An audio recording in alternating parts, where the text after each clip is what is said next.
Hello everyone, আসসালামু আলাইকুম। I hope সবাই ভালো আছেন।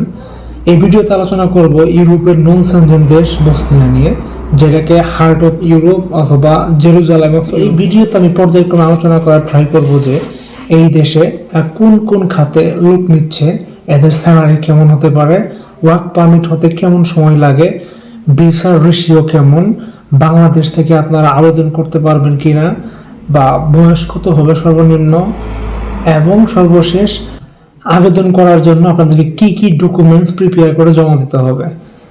সো চলুন শুরু করা যাক। নাম্বার 1, এই দেশের বেশ কয়েকটি খাতে ম্যান পাওয়ার নিয়োগ দিচ্ছে তৃতীয় বিশ্বের দেশগুলো থেকে বা বিভিন্ন দেশগুলো থেকে, যেমন রেস্টুরেন্ট খাত, ফ্যাক্টরি খাত, কৃষি খাত, তারপর হচ্ছে আইটি খাত।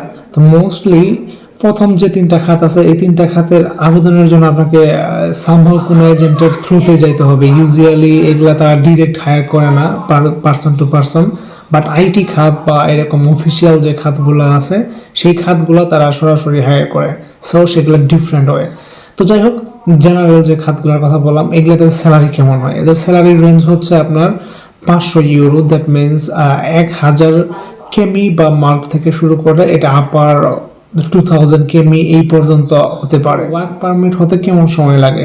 এই দেশে ওয়ার্ক পারমিট সময় হইতে মিনিমাম আপনাকে 2.5 মান্থস বা 2 মান্থ এরকম সময় লাগে। যদিও আপনারা গুগল করলে বা অনেক দালালের কাছ থেকে শুনতে পাবেন 1 মাসে ওয়ার্ক পারমিট হয়ে যায়, 25 দিনে হয়ে যায়। দুঃখজনকভাবে এরকম হয় না। তারপর এই দেশে ভিসা রেশিও কেমন? এই দেশের ভিসা রেশিও আলহামদুলিল্লাহ অনেক ভালো। যদি আপনারা মিডল ইস্ট, মালয়েশিয়া বা তৃতীয় কোনো বিশ্বের দেশ থেকে করেন, অন্য দেশ থেকে যদি করেন, বাংলাদেশ থেকে আবেদন করতে পারবেন কিনা? হ্যাঁ, বাংলাদেশ থেকে আবেদন করতে পারবেন। তবে দুঃখজনকভাবে একটা কথা সত্য যে বাংলাদেশ থেকে আবেদন করলে আপনাকে ইন্ডিয়াতে মাস্ট যেতে হবে, যেহেতু বাংলাদেশে কোনো এম্বাসি নাই। আর ইন্ডিয়াতে রিজেকশনের হার আছে, সার্টেন একটা লেভেল আছে রিজেকশনের, যদিও বেশি না, তারপর রিজেক্ট হয় এই দেশের এই ওয়ার্ক পারমিট সঠিক থাকলেও। দেন বয়স কত হবে? মিনিমাম আপনার বয়স হতে হবে 18 বছর। 18 থেকে 40 বছর হলে এটা বেটার হয়। আর নিচে হলে হবে না, আর উপরে গেলে ভিসা রেশিও একটু কম থাকে বা একটু রিস্কি হয়ে যায়।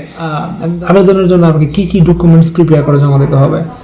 আবেদনের জন্য প্রাথমিক পর্যায়ে আপনাকে পুলিশ ক্লিয়ারেন্স, পিকচার আর হচ্ছে পাসপোর্টের কপি, এই তিনটা জমা দিলেই আপনার আবেদনের প্রক্রিয়া শুরু হবে। অ্যান্ড দেন যদি আপনার জব রেডি থাকে এই দেশে, যার মাধ্যমে আবেদন করবেন, তাহলে অ্যারাউন্ড 3 to 4 মান্থসের ভিতরে আপনার ওয়ার্ক পারমিট চলে আসবে। অ্যান্ড দেন জাস্ট অ্যাপয়েন্টমেন্ট নিয়ে সাবমিট করা পর্যন্ত আপনার ভিসার ব্যাপার স্যাপার।